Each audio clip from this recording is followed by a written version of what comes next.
Hello and welcome to episode 1 of my outstanding interview series, where I interview voice actors about honing their crafts. In today's episode, I'm going to be talking with Grant Smith, who appeared in the English dub of the anime movie HELLS, out now from Discotek. Grant, if you could just give us a little bit of insight about the work.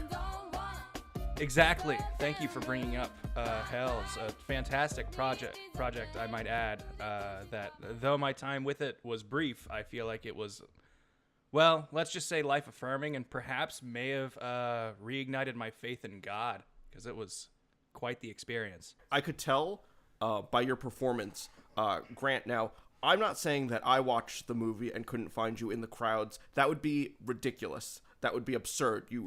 Of course. You stole the scenes. But for the audience, can you tell them what scene you were in?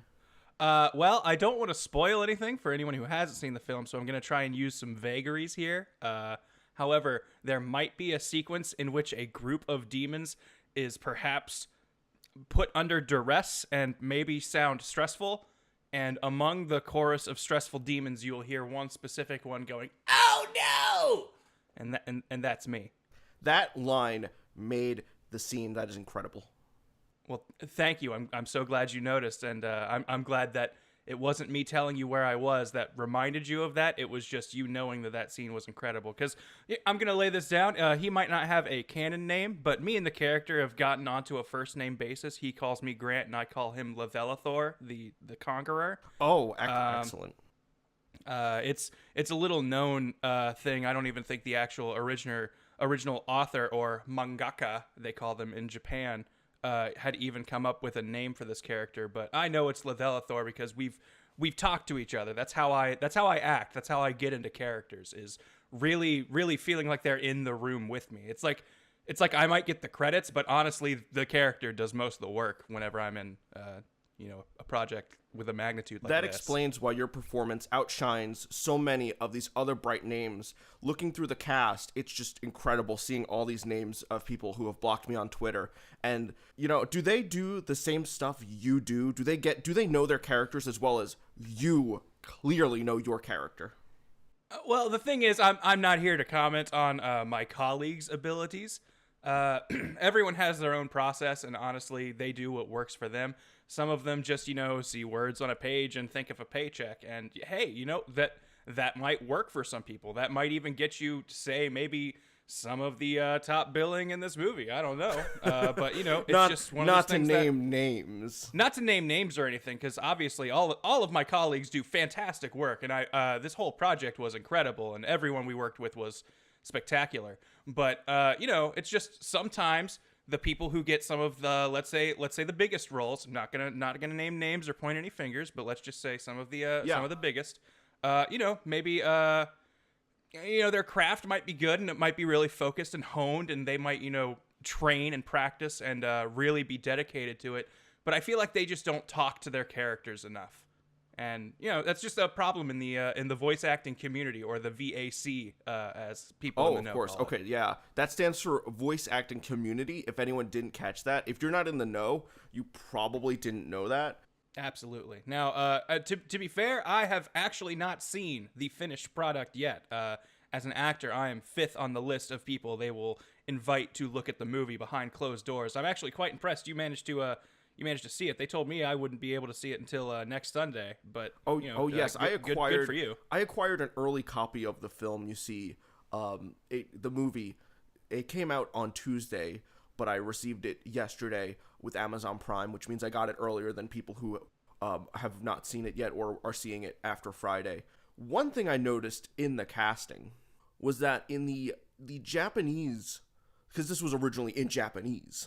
Yes, not very many people know that, but this is an adaptation of a Japanese animated film. Yes, so the voice of the dorm mother in Japanese was by voice actress Masako Nozawa, known for doing roles in big shows like Sally the Witch. She was the Hanamura triplets. That's the one that everyone always, when you think about Masako Nozawa, Sally the Witch. It's like people just put them together. She was also Hayato in the film The Flying Phantom Ship, which everyone knows, Ishinomori's 1969 classic. And then she did some other roles like Dragon Ball Z and stuff. Now, something I noticed is that in the English dub, this character is voiced by Lawrence Simpson. Now, is there a connection where, Lawrence did the voice of the on the internet parody of Naruto Abridged, he voiced Sasuke, and we all know that Masako Nozawa was a huge fan of Naruto Abridged. Was that intentional? The thing is, Mr. Simpson, I've actually never had the pleasure of meeting him in person. I feel like he would probably feel a little insulted that you would insinuate that there was some sort of connection here. Not that Mrs. Nozawa is not someone to be compared with or to find insulting. She is a fantastically talented actress, as you listed off her expansive and impressive resume earlier. But as an actor, you frequently try to distance yourself and or establish yourself as your own voice. So even if Miss Nozawa was a huge fan of Mr. Simpson, I don't know if there's any real connection there. I feel like you might be maybe grasping at straws on that one. But everybody has their own thing. So maybe there's something that I missed. To be honest, like I said, I hadn't met the gentleman myself, so maybe there is more of a connection there. But I just feel like most actors that I've met like to stand on their own merits and don't like to let's say just be known for their connection to another actor. Wow, how full of themselves. It's not so much full of maybe there's a bit of that when it goes into acting, because part of being an actor is looking in the mirror every day and saying, you know what, I like me more than everyone else I've met. I should probably show that off. And that's usually the first realization an actor has. If you've ever met any actor, entertainer, or comedian, you will find that they are incredibly mental stability is maybe number one on the list of things that you're like, oh yeah, this guy's an actor. You know how I can tell? Because he seems like he's got it all together. That's incredible. I would have never put that together. Yeah, and a very, very big sense of ego and a sense of overconfidence in that, you know what, I'm going to try and do everything I can because I'm so good, it might actually be impossible for me to fail. So what are some other roles that you've been a part of just to get us acquainted with you as the actor? Well, one of my biggest roles, I would say, was this local community play that I was in when I was about 13. I was a faux news anchor for a imaginary parade going on in our church, and I had to name off the different people who were, who we were, theater of the mind and all. It's a technique you use where you describe a scene so dramatically and emphatically the audience feels like they're there with you. And I had to theater of the mind a whole parade for this congregation of, I would say, upwards of 3, 4, maybe even 5 dozen people, and they applauded at the end, and that was when I knew that this boy was meant for the silver screen.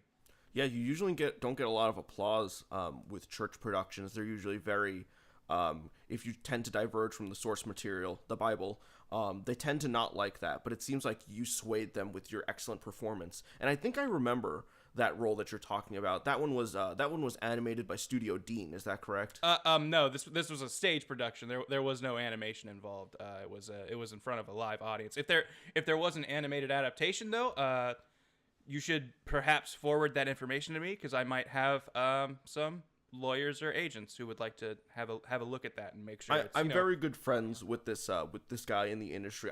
Maybe you've heard of him. His name is Hayao Miyazaki. So I'll pass it along to my good friend Hayao, and we'll see what we can do. I like it. That was just some applause for the excellent film HELLS, which I watched. Yes, I just clapped out of happiness, and for no other reason. I'm just so elated to be talking about the product HELLS, available now on Blu-ray. Is it available on DVD? It might be, but I'm not a caveman, so I don't ask about those inferior tools. Now, was this a role where you saw the part and you wanted to get it, so you auditioned and you went after this and you were trying to get this, or was this something where they saw the character and they said, that's a Grant Smith role, we need to get Grant Smith? I might break a few hearts here, but this, to be completely honest, this was a match made in heaven. We were star-crossed lovers who found each other, me and Levelithor the Destroyer, and they had an open casting call, and they just had things listed for generic demon or some sort of really insulting way to put it. But after I saw the character who I presumably played when he was pointed out to me in a group shot, I realized there was a real connection there. And when I did the audition, it just, I feel like he came forward. He's the one who he auditioned me, if I'm being honest. And I think I'm just really grateful that it turned out I was good enough for him. He was the glue that held the macaroni to the paper that is the macaroni art on the fridge that is HELLS. That's right. Is what you were trying to say. And the fantastic cast and crew were the glue that held me and the macaroni and the paper and all of that together. And I couldn't have done it without. I couldn't have done my fantastically talented performance without them. That's incredible. Something I do want to mention here, and this is an incredibly bold decision, is HELLS is this incredibly, gothic, dark, Halloween themed actually, with the witches and the demons, and it's very, very Hot Topic-esque. Whose incredibly informed decision was it to release this very Halloween-esque anime in between Thanksgiving and Christmas? Because I just feel like that is something where someone said, too easy, let's do it this way. Well, the thing is, after Halloween ends, you kind of go into Thanksgiving mode. And once Thanksgiving mode is done, you start gearing up for Christmas, right? It's sort of a natural progression of the holiday season. But it's like a Caterpie evolving into a Metapod, and then just 3 levels later, it's a Butterfree. Yeah, exactly. It's one of those things where you're in one mood, and then you're in another, and you don't even have time to really notice how you change. Translators note that was a reference to the anime Pokemon. Yes, thank you. Sorry. I sometimes forget that not everybody has those citations. Not everyone is a 90s kid. That's you're telling me. But so the reason we released it when we did, or they, sorry, I'm merely. Yeah, I mean, if you can get their pronouns right, I'd really appreciate that. You're absolutely right. But to act as if I had any input on this decision would be a lie. But I believe the logic was the classic 1990 something film Nightmare Before Christmas was placed somewhat betwixt, if you will, the holidays of Halloween and Christmas. And Xmas, for those of you in the audience who wish to omit that's Christian for Hanukkah, if you were also. Yes.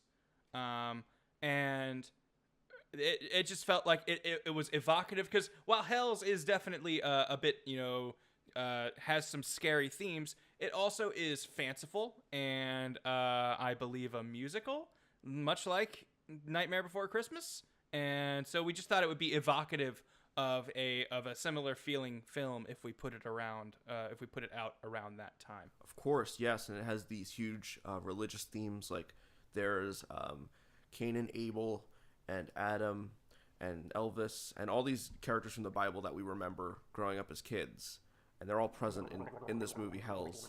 Grant, are you drowning? I'm sorry, I forgot. I was in the middle of brushing my teeth before this interview started, and I realized I hadn't rinsed the toothpaste out of my mouth, so I had to. I'm sorry. You can cut that out. Actually, please, if anyone hearing this right now hears this, let me know.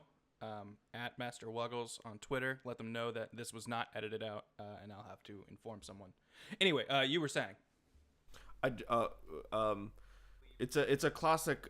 They call them manga in Japan, and so it's based off of an arc in the Bible where there's a schoolgirl who goes to hell, and then she's in a school with a bunch of demons, and it has a very Monster High-esque feel. I never saw the religious symbolism in Monster High until I saw HELLS. That really just like it spelled it out for me. I was like, oh yeah, duh. Hey, sometimes art works like a like a rolled up newspaper, and you're a dog, and it just sort of slaps you in the face and goes, "Hey, themes." Not unlike the dog Franken in this film, would you say that? I would say that sounds like an apt analogy. Yes, just like the dog, Franklin. His name is Franken, after Frankenstein. Oh, it's sometimes. Are you goofing on me? Are you goofing on me? Well, maybe. We should maybe ask the next question though. I gotta watch out for this guy. Oh, I'm a bit of a prankster. please donate to my GoFundMe. So What? I was just talking about HELLS. It's an anime. Okay. So yeah, this movie is very heavily influenced by the Bible. Some would say inspired by, but again, I was merely an actor. I don't. Now, I noticed that the manga for this was called Hell's Angels, which makes a bit more sense than just calling it HELLS, which seems like bad grammar. Did the Hell's Angels motorcycle crime syndicate step in and say, hey, listen, guys, we respect your work, but we don't appreciate you using our name. We'll have to take legal action if you don't change that? Because that, I've heard that the Hell's Angels can be a bit uptight about that kind of stuff. Is that true? I was not around for those decisions by the time I was brought onto the project. It was already being called HELLS. So if there's any sort of connection between the original titular Angels versus the real life motorcycle club, I don't believe there were any interactions directly, but if there were, I'm sure they were pleasant, and it just happened to be a fun coincidence. I don't want to, kind of like throw you out there, but it's, you just said that like you were being threatened. Is there something I should, let's move on. Let's just go, let's just talk about something else. Can I talk about that? Okay. Yeah. We should move on. So, with the anime HELLS, what was it like working with General Ivan? Well, a little known fact about anime is you often don't get to see your colleagues doing their work. Anime voice actors are nefariously private. They very frequently avoid big social obligations and public appearances just because they like to keep their how can I put this for the layman, their talents. They like to make sure their talents are kept sacred and safe, lest people begin devaluing them and their contributions to society. So, to be entirely honest, I did not work directly with this General Ivan, but I'm sure he's a fine. Thank you for your service, sir. Yeah, he was in this excellent anime that I used to watch when I was growing up. It was called Homestuck, and he, when he was on screen, it was like no one else was on screen. He stole the scenes, if you will. I want to say that I would never imply thievery on someone. I was just raised to be better than that. But he was very good in the role. Well, that's good to hear, and it's good to hear that you maintain your upstanding moral values, even in these dark times. Yes, especially with everything that's happening. We got Donald Trump as the president, and we got North Korea existing, and they're releasing animes without dubs, and it's just like, what the hell is going on? I mean, I don't have any comment for most of those things, but for definitely one of them, it's very true, and I really wish we would dub more anime. Are there any future roles lined up for Grant Smith, voice of Lavelathor? Thank you for the correction. He's very specific about it. As of right now, there are no current plans. You can see me. I have a Twitch that you could subscribe to, or a YouTube that you could donate to, or a Twitter that you could follow and find links to my Twitch and my YouTube that you could subscribe and or donate to. But as far as roles, there's nothing in the works for me right now. But sometimes inspiration strikes when you when you least expect it, and maybe I'm thinking maybe a family comedy is in my future, but I can't make any promises. That's incredible. I love that you're one of those actors that isn't just there because you're looking for the work. You're there because you're looking for the character. you want to be drawn to the role, and you don't care if you just starve or have to kill someone to get by. That's something that only the really great actors like Daniel Day-Lewis and Vic Mignogna can do. I mean, it's a commitment to your craft, and well, you just kind of become a credit to your people when you can become established in the VAC, again, the voice acting community. And it's just one of those things where it's a living, but I'm no dinosaur dishwasher or anything. I still have other needs and desires. I believe the dishwasher was an elephant or a mammoth, but yes, I understand what you're saying. Okay, thank you. I'm glad. It might have been the European version of Flintstones that I was watching that might have subtracted the elephant due to, well, and they probably replaced it digitally with a dino. They replaced it with a CGI dewback. That fits. That seems like that might be what I remember. Thank you. That was in the special edition version. Who said it was the Viva Rox Vegas special edition version that George Lucas put out. Really awful. They bastardize an excellent film. John Goodman. Did he reprise his role? He blew it out of the park. Oh, hello. Oh yes, I'm here. I'm sorry. I was caught in a daze imagining what the original version of Flintstones Viva Rox Vegas was like. Oh, okay. Well, we've all been there. But you mentioned earlier winding this interview down. Do you have other questions you might need? If there's no projects lined up, nothing you can talk about, that's cool. Is it true that you were in an anime called Rio Rainbow Gate? Maybe. I'll have to get back to you. I'll need to ask some people, and let's next question. Okay. Oh, there might be a rights issue with that. I'm sorry. I didn't mean to. It's just if we move on, it's fine. Okay. I just didn't want to. We shouldn't sit on this. I understand, but if we could just next thing.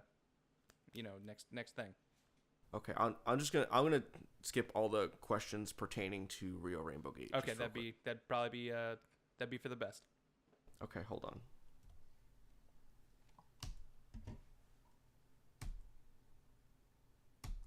And you can edit all this part out, right? Like I've never really had to deal with this kind of tech. I don't know what kind of things. We're not live, are we? No. Okay. Okay. When you were recording for no.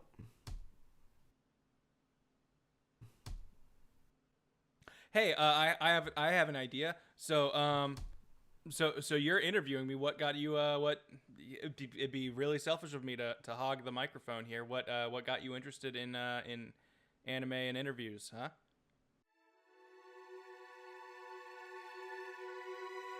My father, Nathan Graves 989.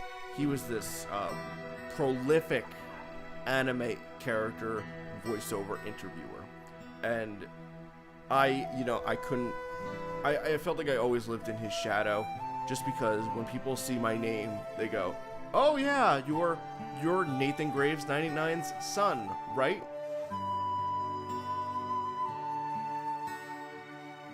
Who's your favorite character in Bleach?